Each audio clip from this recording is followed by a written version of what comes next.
Las 10 de la noche y es la hora de opinar. Hoy comienza la semana. Como todos los lunes tendremos nuestra mesa de debate con Héctor Aguilar Camín, Jorge Castañeda y Javier Tello para discutir dos temas muy polémicos.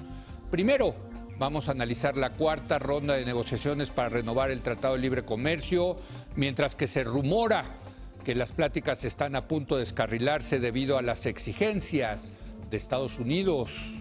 Y para terminar, vamos a examinar la ola de nacionalismo que se está apoderando de Europa, desde el Brexit y el separatismo catalán hasta el triunfo de los nacionalistas alemanes en las últimas elecciones. Quédese aquí en Foro TV que ya comenzó la hora de opinar.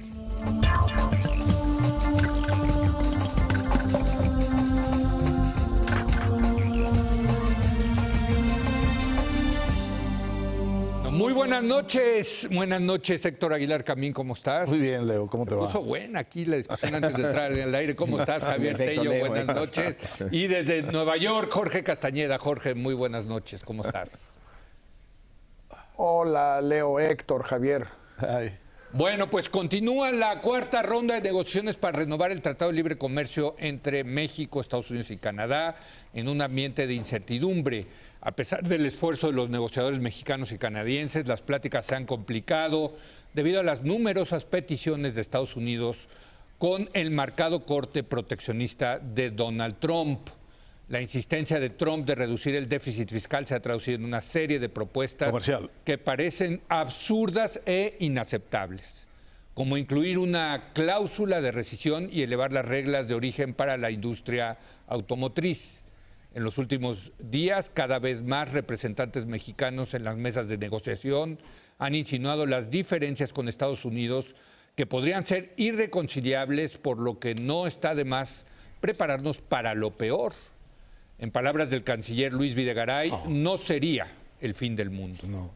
Aumenta la incertidumbre mientras esperamos el anuncio sobre el éxito o el fracaso de esta ronda de negociaciones. ¿Será que ahora sí estamos llegando al fin del tratado? Y de ser así, ¿qué seguiría para México, Jorge? ¿Qué sientes allá en Nueva York? ¿Cómo la ves? Bueno, Leo, estuve un par de días en Washington el jueves y viernes de la semana pasada. Hablé con funcionarios mexicanos, funcionarios del gobierno de Trump, algunos empresarios, en fin, un poco de todo. Y el primer tema es que claramente hay mucha menos certeza hoy de que esto pueda llegar a buen puerto que hace algunos meses. Pasó lo que tenía que pasar, dicho eso. Es decir, el gobierno de Estados Unidos terminó por formalizar las propuestas que habían estado filtrando en distintos momentos y de distintas maneras. Por lo pronto, además de la lista, muy parecido a la lista que enumera hoy Héctor en su columna, veo las siguientes, muy rápidas. La de rescisión o sunset. Cada 5 años se tiene que reaprobar.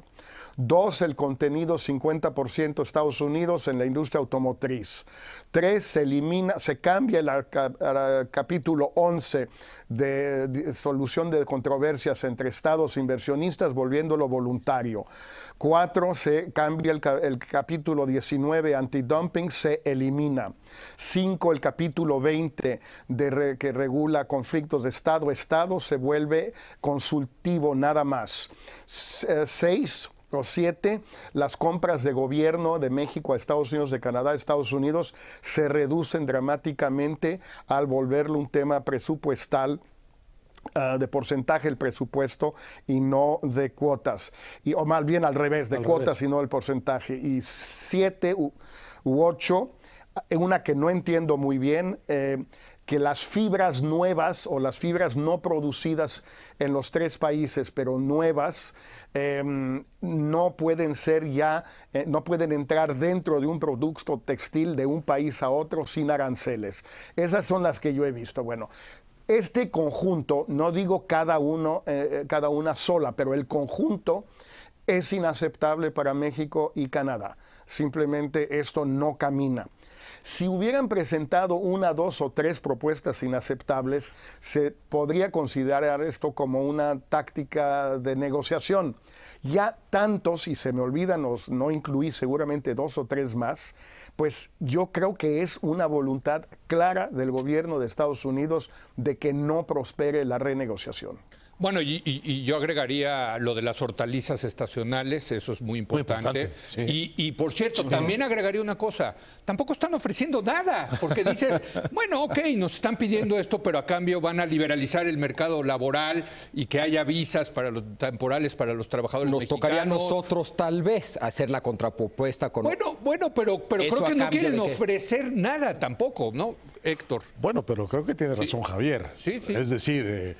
es una mesa y entonces si vamos a empezar a poner propuestas duras, pues vamos a hacer contrapropuestas duras también. Sí.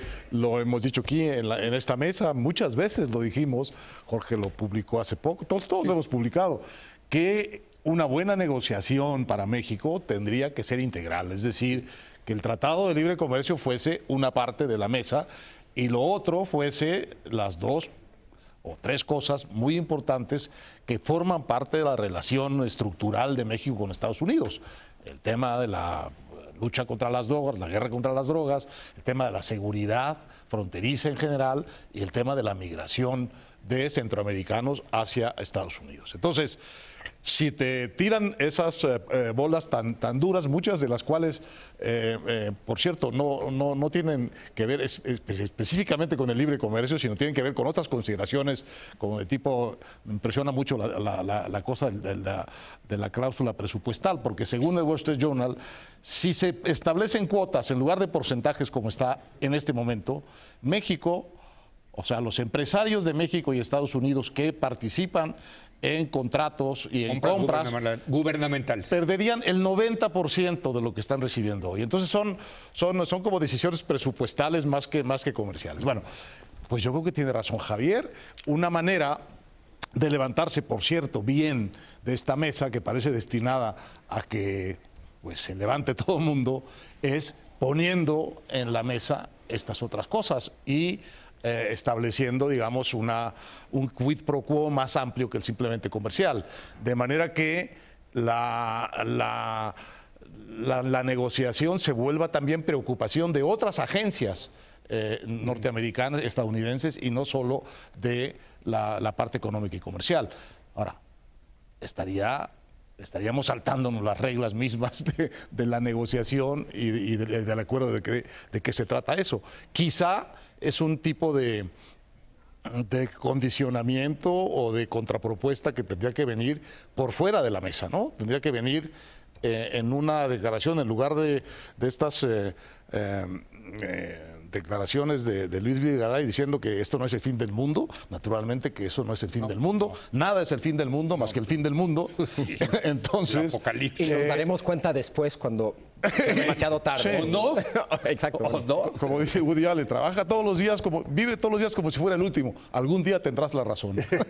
Entonces, establecer, digamos, un entorno político, aprovechar algo como la visita de Trudeau ahora, en donde México pueda poner esas otras cosas en la mesa sin necesidad de introducirlas forzadamente en la negociación comercial. Dos piezas de información importante para este debate. Ildefonso Guajardo ya dijo, México no se va a levantar de la mesa de negociación, creo que es parte del proceso. Pues a ver, ustedes digan, nosotros vamos a estar ahí para negociar, pues no. A ver qué pasa, ¿no? O sea, no nos vamos a levantar. Y otra pieza importante, hoy el tipo de cambio, el fix, el interbancario, ya rebasó los 19 pesos por dólar. O sea, claramente los mercados empiezan también a reaccionar, Javier. Sí, yo sí creo, yo soy de los que piensa, a diferencia de muchos creo, que inicialmente decían que había que prestar atención a lo que Trump hacía y no lo que decía, sí, lo que estaba en la mesa y no los tweets de Trump. Yo decía eso, ¿eh? Sí, yo creo que el problema desde el día 1 ha sido Trump. O sea, el problema no es Lighthizer. Obviamente, me queda claro, el problema de fondo. Me queda clarísimo que como negociador pues tienes que reaccionar ante lo concreto que ponen en la mesa. Claro, sí. Pero el problema de fondo es Trump y siempre ha sido Trump. Entonces la idea de que esto se podía modernizar con base en el TPP, ¿no? Y que en todo caso sí, Trump solamente quería cantar victoria, bueno, si fuera así de fácil Trump no sería un problema. Sí. Si fuera así de fácil como, hombre, hagas lo que hagas, Trump canta victoria, entonces no importa Trump, no, perdón. El problema era Trump y por eso esa agenda desde un inicio era esquizofrénica y tenía un lado mercantilista que ahora sí ya estamos viendo totalmente reflejada en la mesa Trump con propuestas concretas. El equipo de trabajo sí apoya esas posturas de Trump. O sea, Lighthizer sí está de acuerdo con esas propuestas. Yo creo que no con todas. Yo creo que Lighthizer lo que quiere es entrarle a China, pero China le tocó el Tratado de Libre Comercio antes. ¿Por qué? Porque Trump quería. ¿Por qué? Porque era una promesa de campaña. ¿Por qué? Porque la lógica es político-electoral. Es decir, insisto, el problema es que el presidente de Estados Unidos quiere que esto termine. Yo creo. ¿Va a terminar? Yo sí creo. ¿Va a invocar el artículo 2205 y va a empezar el proceso de terminación del NAFTA? Mira, yo pensaba que esto se iba a estancar y patear para adelante y que iba a generar mucho ruido y cierta volatilidad como resultado de episodios como el de estos días, pero cada vez más veo que como resultado ¿Pero cómo iba a acabar? Bueno, que sí se iba a firmar algo. No sé si iba a patear para adelante, iba a empezar la temporada electoral en México y en Estados Unidos, así imposible que se llegara a ningún acuerdo, entonces se mantenía en suspenso todo esto, y tal vez se retomaba. Ese es un escenario en todavía. 2019. Todavía. Ahora, sí, no. eso para mí, hay un escenario, dentro de ese escenario, que se vuelve atractivo para Trump en campaña en 2018, salirse. ¿No? Y lo mismo en México, Sí, puede también provocar ese tipo de reacción en México. Adelante, Jorge. Yo creo que seguimos estando un poquito en un plano optimista por varias razones y con varias consecuencias. Agregaría a la lista, se me olvidó, el tema de las empresas propiedad del Estado o State-Owned Enterprises, donde quieren establecer un umbral de 20%, si no me equivoco, lo cual haría que casi todas las asociaciones de Pemex con las empresas energéticas que han venido a invertir en este último año quedarían catalogadas como State-Owned Enterprises y por tanto no tendrían acceso a una serie de prerrogativas que tienen las que son estrictamente privadas. En fin, esa es una más. El tema aquí es levantarse o no levantarse de la mesa. Yo creo que Poncho Guajardo está repitiendo, Videgaray menos, algo que parece una mantra. Pues ¿por qué nos vamos a levantar nosotros? Que se levanten ellos, que ellos paguen el costo político, bla, bla, bla, bla, bla, bla, bla. Pues, depende, no es un axioma, depende. Si tú estás seguro, si Guajardo, Videgaray y el embajador en Washington, nuestro embajador en Washington, están seguros, ya saben que Trump no va a firmar un tratado con México, un nuevo tratado, entonces la discusión de quién se levanta primero es otra, porque entonces tú tienes que medir si te conviene el supuesto costo político que lo pague Trump, que yo sigo sin entender cuál es, porque con su base no tiene ningún costo político, y con las empresas norteamericanas tampoco, porque no les debe nada, a diferencia de otros presidentes. Entonces yo sigo sin entender cuál es el costo político, salvo un editorial del New York Times que no le preocupa en lo más mínimo. En cambio, si México se para primero, pues nosotros escogemos el momento, escogemos el lugar, escogemos el motivo y administramos o preparamos nuestra salida en lugar de tener que reaccionar repentinamente a una salida sorpresiva de Trump. Entonces no me parece para nada evidente esta idea de que, bueno, pues que se levanten ellos, nosotros nunca nos vamos a parar de la mesa. ¿Y por qué? Y otro tema, Leo, que comentas tú en tu columna hoy, y perdón, no estoy Jorge, tan nada más seguro, sí. Jorge, para clarificar este tema que dijiste. ¿Sí? ¿México se tiene que levantar de la mesa o tiene que invocar el artículo 2205 para dar por finalizado el tratado? No, solo levantarse de la mesa, decir, en esta mesa no hay condiciones para llegar a un acuerdo. Lo que México quiere hacer ahora es llevar su agenda, su caso, su postura a la sociedad norteamericana, al Congreso, a las universidades, a los medios, a los clubes, a todas partes, para exponer la agenda mexicana. No solo la argumentación mexicana, la agenda mexicana, que a veces no la tenemos muy clara, pero no invocar el 2055. pararnos. Te decía simplemente para terminarlo sobre el tema de uno de los temas de tu columna hoy, de que no está claro que Trump tenga la facultad jurídica, legal, de decidir unilateralmente salirse e invocar la 2055, que a lo mejor le toca al Congreso. Yo no me hacía ilusiones sobre eso. Ya sé que muchos están empezando con eso, que va a llegar a la Suprema Corte, que los van a demandar, que no sé qué. No me haría ilusiones sobre eso. Es muy difícil que a un presidente de Estados Unidos le quiten una prerrogativa de política exterior, y esto lo es, aunque tenga un componente comercial muy importante e incluso arancelario, que es el dominio de la Cámara de Representantes. De todas maneras, ningún juez le va a quitar a un presidente esta facultad. Es una ilusión, una más. Bueno, por cierto, nada más para aclarar el tema, yo no estoy ilusionado con esto. Simple y sencillamente sé que si invoca el 2205 Donald Trump, va a haber una serie de litigios que van a acabar en la Suprema Corte. Sí, pero ahí se queda. ¿Eso lo sabes que va a acabar en la Suprema Corte? Sí, yo no estoy tan seguro.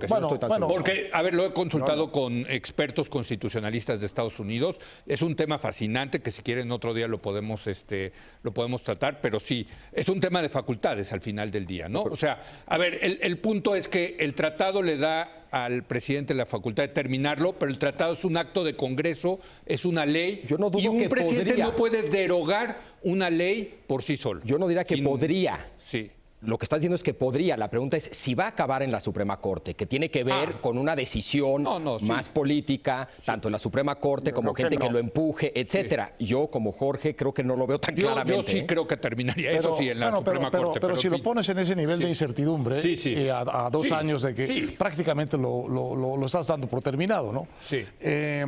Un matiz a lo que dice Jorge. Leí hoy en una nota de Wall Street Journal que esto sí tendría un costo muy serio para Trump en el contexto de la economía estadounidense. No porque le vaya a afectar de una manera central, sino porque sí va a dañar regionalmente a muchos intereses que están siendo muy dependientes en este momento del tratado, y sobre todo porque va a enviar un mensaje de destrucción de valor en un momento económico en que se le están dando muy bien las cosas, dice Wall Street. Sería una muy mala idea dar este giro, digamos, antinegocios, anticomercio, antiganancias de las empresas NAFTA, y en particular de la industria automotriz, que podría verse muy, muy afectada, toda la industria automotriz, por este sistema de las partes compartidas, etcétera. Y dice que el costo, Jorge, sí, no sería una editorial del New York Times, sería un pleito con la comunidad de negocios de los Estados Unidos. No solo la afectada, sino la que siente que en esta decisión hay algo que está en contra de... Espérame, permíteme, me voy a ir a una pausa y regresamos con eso, ¿no? Porque sigue muy interesante. Bueno, porque quiero No, yo también tengo comentar muchas cosas que decir. Con Héctor, sí, así es. Regresamos en un momento más.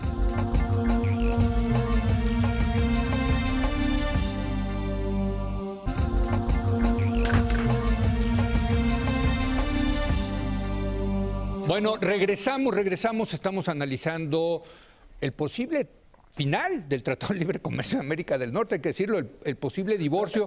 Tú decías, Héctor, con toda la razón, que sí tendría un costo en la comunidad de negocios. Yo agregaría que también mandaría una señal de que Estados Unidos se está enfrentando pues a 2 de sus vecinos, 2 de sus aliados. O sea, vaya, si así nos trata a nosotros que cooperamos con Estados Unidos, pues ¿qué puede esperar el mundo? No. A ver, ¿no pierde credibilidad en materia de política exterior, Jorge? No, Leo, a ver, quizás me expresé mal. Lo que yo digo es que quien se levanta primero no representa mayor costo para Trump. La decisión de que Estados Unidos se salga del tratado sí tiene un costo para él. Obviamente, el que dice Héctor, el que dices tú y varios más, desde luego. Yo me estoy refiriendo al tema táctico de quién se levanta primero. La tesis mexicana hasta ahora ha sido que pague Trump el costo, no de salirse, desde luego lo va a pagar, sino de levantarse primero. Ahí yo no veo cuál sea el costo. El costo es por la decisión en su conjunto, pero si va a seguir poniendo una serie de propuestas inaceptables en la mesa para que en algún momento él diga, pues no me acepta nada, yo ya me voy, bueno, pues a lo mejor le conviene más a México pararse primero. Pero es un tema táctico. El tema estratégico que estás planteando tú y que plantea Héctor es real. Yo no sé si no se ha exagerado un poco por un solo hecho que ya hemos comentado mucho en la mesa, que es que Trump es el primer presidente de Estados Unidos que no fue electo gracias a los donativos de las grandes empresas de Estados Unidos, porque fue electo con su autodonativo, porque es inmensamente rico y se las pagó todas, y su reelección la puede pagar también él, o cree que la puede pagar. Ya veremos si eso es cierto o no. Entonces, eso hace que sea un poco distinto el costo, digamos, empresarial para Trump. No el ideológico y no el de político exterior. Estoy totalmente de acuerdo. Entonces, a ver, para nada más, hay un costo por levantarse la mesa y un costo por salirse del tratado. Eso es lo que estamos diciendo, ¿no, Javier? Exacto, son dos costos. Sí. No, yo hablo del costo frente al empresariado americano y también el diplomático. Frente al ¿En qué escenario? ¿De levantarse la mesa? O de la salida, la salida. Del fin del tratado. De ponerle fin, ¿no? De ponerle el fin de manera inmediata o muerte lenta. De hacer lo que ha dicho siempre. ¿no? Del divorcio, ya.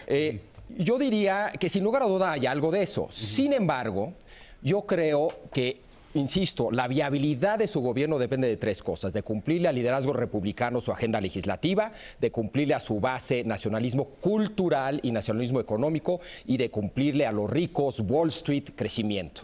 Ahora, respecto al empresariado, Wall Street, bajar impuestos, desregular, y vamos a suponer que logra su programa de infraestructura, eso es lo que está prometiendo que va a dar crecimiento y que tiene muy contento al gran empresariado y a Wall Street.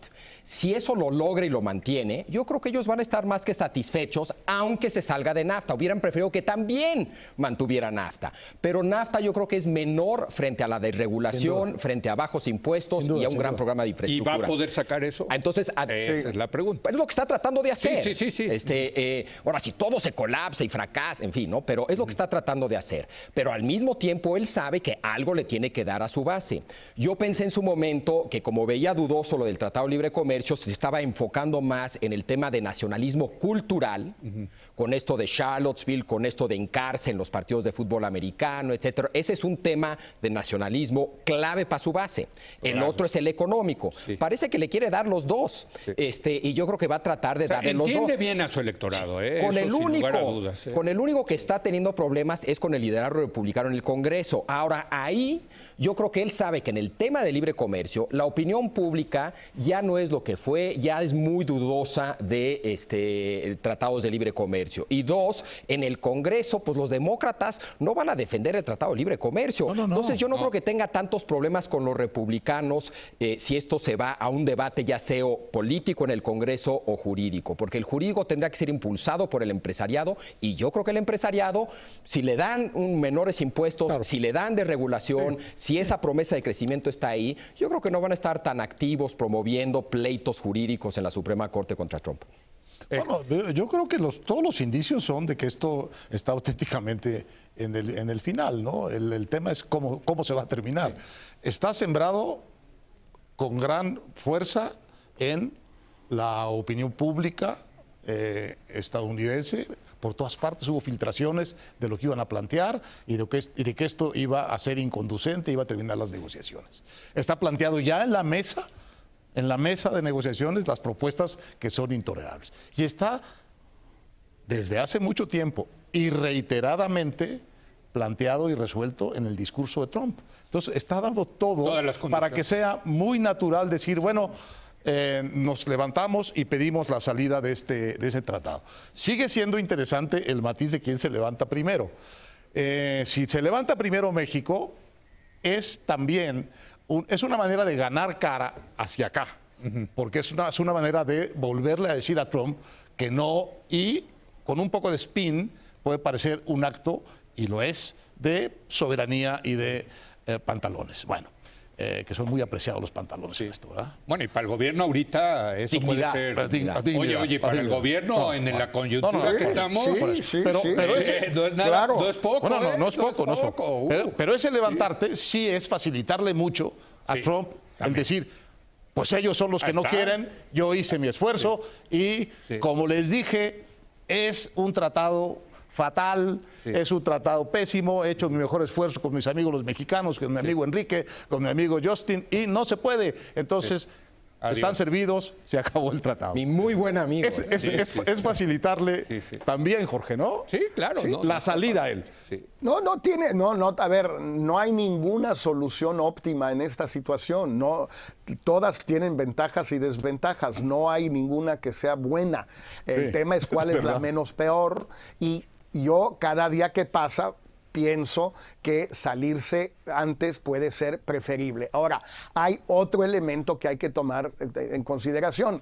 Si México llegó a la conclusión que esto no va a funcionar, independientemente de quién se pare primero, hay que implementar el plan B, que no es la diversificación comercial, porque el Tratado de Libre Comercio no es verdaderamente un tratado comercial, es un tratado de inversión, así se pensó y así ha funcionado. Entonces, lo que tendríamos que hacer es buscar cómo darle contenido jurídico mexicano a todo lo que está en el tratado y someterlo unilateralmente a arbitraje internacional en instancias que son aceptables ¿para quién? No para Morena y López Obrador, sino para los inversionistas, los norteamericanos, los canadienses, los japoneses, los chinos, los suizos, los suecos, los que tú quieras. Y ese es un proceso que yo no veo por qué el gobierno lo está demorando hasta que se venga abajo todo. ¿Por qué no empezar desde ahora? Los dos componentes, insisto, uno, legislación mexicana, pero dos, arbitraje o resolución de disputas internacionales para que tengan confianza los inversionistas. Lo que José Córdoba, que es el cerebro de esta cosa, entendió muy bien desde 1990, era que para atraer inversión teníamos que conseguirnos un cachito de Estado de Derecho. Como en México no hay, o sea, es un producto que no puedes ir al súper a comprar porque no hay. Entonces, ¿a dónde lo compras? Pues donde hay, en Estados Unidos. E importamos un cacho de Estado de Derecho para los inversionistas del resto del mundo. Pero tenemos que sustituir el cacho que compramos entonces por otro. Pero fíjate, aquí esto abre una discusión muy interesante, a mí me parece, porque creo que, no sé, la mayoría de los que han pasado por esta mesa quieren seguir por esa ruta del México abierto, del México que le da la bienvenida a la inversión extranjera, que le quiere dar certidumbre, que pone a los organismos internacionales para dirimir las controversias. Pero esa es una visión, me parece, de seguir por el México cosmopolita, por el México que se ha abierto hacia el mundo. Puede venir una reacción al revés, una reacción nacionalista, como la hemos visto en otros países, incluyendo Estados Unidos. Es decir, una cosa es lo que pensemos nosotros que debe hacer México porque nos gusta la apertura mexicana, pero de que aquí puede haber una reacción nacionalista o no, Javier. Yo creo que no puede haber una reacción nacionalista. Lo que pasa es que tú estás argumentando que el nacionalismo es necesariamente antilibre comercio. En el caso de Inglaterra no ha sido. Lo que se plantea UKIP y ahora los conservadores es una Inglaterra fuera de la Unión Europea, pero espérate, déjame acabar. No nacionalista. Déjame acabar. Ponle proteccionista, para si quieres. Ah, bueno, pero eso no tiene nada que ver con el nacionalismo. No, yo creo que están medio atadas, pero... Puede o no, te estoy dando... En Alemania... también el movimiento nacionalismo es un nacionalismo cultural, no económico, proteccionista. En Cataluña es un movimiento nacionalista en lo cultural, identitario, pero no en el libre comercio. Entonces, das por hecho que es o cosmopolita o nacionalista y que el nacionalismo necesariamente es proteccionista. Yo creo que es un error pensar así. Yo creo que hay un nacionalismo que puede ser totalmente compatible con el libre comercio. Tengo mis dudas al respecto, pero... Te di 3 ejemplos. Sí, pero yo también te puedo dar otros ejemplos donde el nacionalismo sí está atado al proteccionismo comercial. ¿Y qué conclusión llegas? Que puede o no, pero no necesariamente. Sí, está bien, pero yo a ver, quitemos la palabra cosmopolita y nacionalista y veamos un México abierto, un México cerrado. Bueno, yo no creo que realmente nadie hoy por hoy tenga una agenda de cerrar México. Yo creo que el tema está más bien, a mí me gusta mucho lo que dice Jorge, en el tema de las garantías que tiene la inversión extranjera en México. Si la garantía es que está arbitrada en su comportamiento por los tres países, entonces, como dice Jorge, te adheriste a un espacio de Estado de Derecho y de garantías, que es lo que le ha dado certidumbre al asunto. Entonces, tienes que encontrar con las leyes que tienes, que favorecen la inversión, que le dan garantías a la inversión, otro garante, otro espacio que no dependa de los tribunales mexicanos, sino de una instancia que esté fuera del orden jurídico mexicano, aunque obviamente conectado con él, con carácter vinculatorio, que le dé las garantías a los inversionistas que la salida de NAFTA les va a quitar. Por eso, pero este me parece un punto. Yo estoy de acuerdo, pero eso es asumir bien un clave. país que quiere seguir abierto a la inversión extranjera. Bueno, naturalmente. Puede haber una opción política que diga, vamos a desarrollarnos de manera diferente. Será otra discusión. Que el Estado proteja a los empresarios nacionales. Por eso, Leo, pero espérame. A ver, hoy en día hay una mayoría en ambas cámaras del Congreso para aprobar leyes de este tipo. Si el año que entra cambia esa mayoría, pues pueden cambiar las leyes. Pero ahorita tengámonos a lo que existe hoy, o no por eso, pero hoy no. Ahora, el tema, Héctor, volviendo a lo que creo que fue muy claro lo que dijiste, fíjate, según entiendo, en la reforma energética, en las leyes secundarias, los inversionistas, las empresas petroleras querían que en la ley figurara el arbitraje internacional obligatorio, vinculante. Finalmente tengo entendido que no se pudo, pero el gobierno de México respondió con dos tesis. Una, está el NAFTA y el acuerdo con la Unión Europea que les garantiza eso. Tumba el NAFTA. Pero también respondió el gobierno de México, vamos a meter el arbitraje internacional vinculante en los contratos, donde sí se han metido. Bueno, este esquema ya existe. Nada más que incluía al NAFTA, pues ese hay que quitarlo. Pero no es algo imposible y es algo que ya se ha ido aprobando de alguna manera.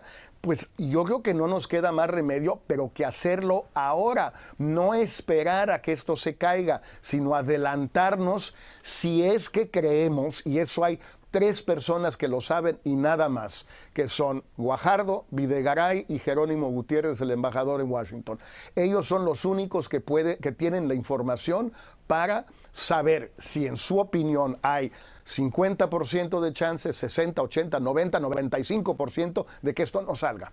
Javier. Yo diría que uno de los argumentos de que se salga Estados Unidos y no nosotros es la idea de que esto siga con Canadá y eso permitiría que estas leyes sigan siendo vigentes porque sigue el tratado NAFTA vigente, ¿no? Ese vínculo. Entonces, eso ha sido, por ejemplo, Luis de la Calle ha insistido mucho en eso. Sí, correcto. Ya, si al salirse Estados Unidos, Canadá reacciona de una manera que decide irse por lo bilateral con Estados Unidos y nos manda a volar, entonces sí sería tal vez necesario hacer algo legal aquí en casa. Pero la idea de que si sale Estados Unidos, mantener el tratado con Canadá, tiene en parte que ver con esta parte de seguridad jurídica. Pregunto, Javier, independientemente de si NAFTA se termina o no, ¿no sería bueno reforzar de cualquier manera con arbitrajes internacionales todas las garantías que México puede estar otorgando a la inversión privada, a la inversión extranjera en México?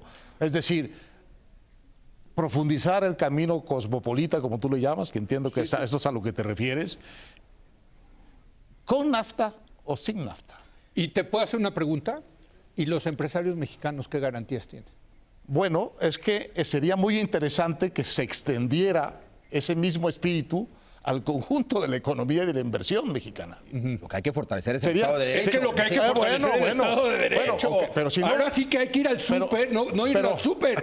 Hay que irlo a construir ese Estado de Derecho. Bueno, muy bien. Sí. Entonces, Por eso, pero eso no va a pasar. Entonces, no, es que a ver, yo creo que ustedes están descartando muy rapidito la reacción que pueden tener tanto los empresarios como los sindicatos en México frente a una reacción nacionalista en Estados Unidos. Pues acá también puede haber una reacción nacionalista. Es que tú lo dijiste en contra del libre comercio. Yo creo... No del libre comercio, de empezar a cerrar lo que hemos abierto estos años. Eso sí. Pues es que yo creo que lo que a mí me... Que digan, a ver, usted no se quiere aliar usted con Pemex, pues Pemex va sola. Nos regresamos al statu quo antes. No, yo no creo, yo no veo nadie argumentando eso hoy por hoy.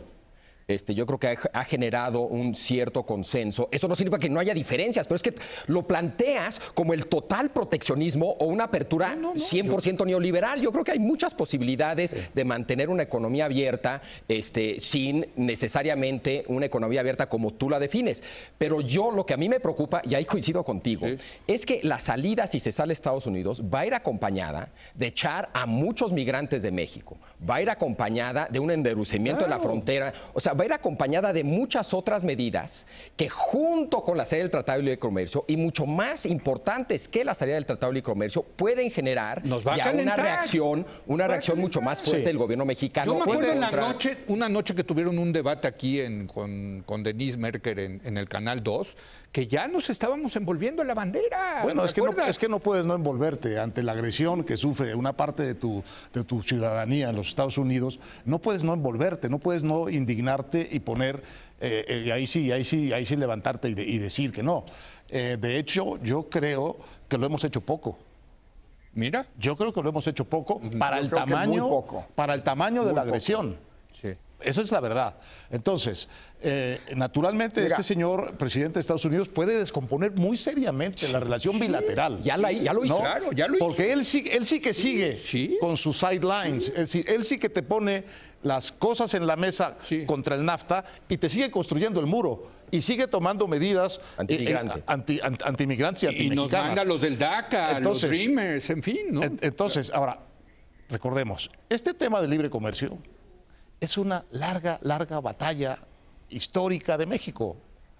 Lo raro es que en estos años, de pronto, el NAFTA se haya vuelto una cosa que todo el mundo valora bien por sus resultados. Sí. Pero hasta hace muy poco tiempo había gente que seguía diciendo que el NAFTA no era más que convertir el país en una maquila, etcétera. Bueno, no tienen por qué no revivir, Javier. Claro. Esas emociones y esos conceptos ante la crisis brutal que estamos viendo del tratado. 100% de acuerdo. Jorge. Pero, a ver, sí, el problema también, Héctor, es que para que haya una negociación integral y para que metas el tema migratorio o el de seguridad o cualquier otro, como la parte mexicana, también tienes que decidir si primero esperas a que esto se caiga y entonces como represalia dices, sí, pues ahora van a ver lo que les va a pasar en Tapachula. Bueno, o al revés, te adelantas a abrir Tapachula y dices, a ver, si no arreglan ustedes esto de la industria automotriz, no vamos a cerrar Tapachula. ¿Qué es lo que pasa en el fondo? No somos creíbles en nuestras amenazas, porque los norteamericanos dicen, al final, estos mexicanos se rajan, amenazarán con mucho, pero no van a hacer nada porque les sacan. Y la única manera de demostrar que no les sacamos es haciéndolo. Ahora, hacerlo tiene riesgos, absolutamente. Esto lo discutimos en una mesa, creo que en enero, a propósito de las importaciones de gas natural. Correcto. Héctor citó un artículo que se publicó en Nexo, si no me equivoco, que bueno, que un porcentaje tan elevado del gas natural que importamos, viene, 50% de lo que consumimos viene de Estados Unidos, no lo pueden cortar de la noche a la mañana, pues no, ningún país puede aventarse un tiro así, pues entonces había que negociar de otro modo. Pues muy bien, hemos negociado 9 meses de otro modo, ¿y a dónde estamos? Bueno, les propongo hacer una breve pausa y vámonos a un tema relacionado con esto, que es la ola de nacionalismo que hay particularmente en Europa, en los países occidentales, y cómo las consecuencias que esto va a tener para el mundo en el que estamos viviendo. Regresamos en un momento más.